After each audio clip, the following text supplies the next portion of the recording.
My name's Catherine Mannheim and I'm a jeweller.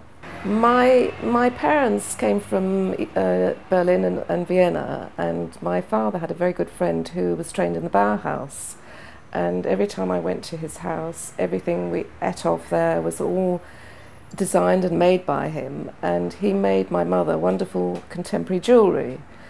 And when I went to art college to study, I thought, maybe this is something I could do.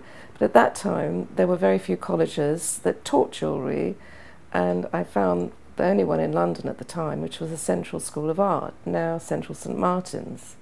So I studied there for 3 years, and then I went for a further year to study in Germany with a very famous jeweller called Friedrich Becker.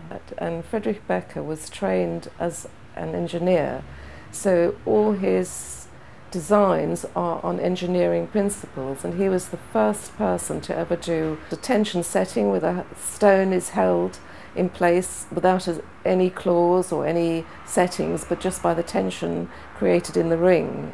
So I really like to sit here, have some music on and just concentrate. I tend to only work on one piece at a time. Normally when somebody asks me to make a piece, it's because they like the way I work, and it's not something a client ought to be worried about when they come to see me to discuss.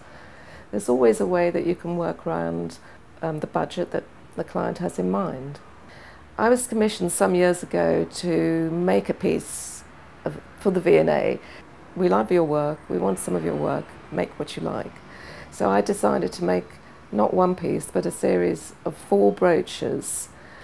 It's nice to have your work in a good museum. There's a nice dialogue when you do a commission, when you actually know the result afterwards, and that the person's sort of passed on this ring to some lovely lady he's going to marry. So it all works out well, and they send me lovely pictures of, oh, I proposed to her on this hill in Kenya, and send me a picture of the setting there and then the ring on her hands. So for me that's really important as well.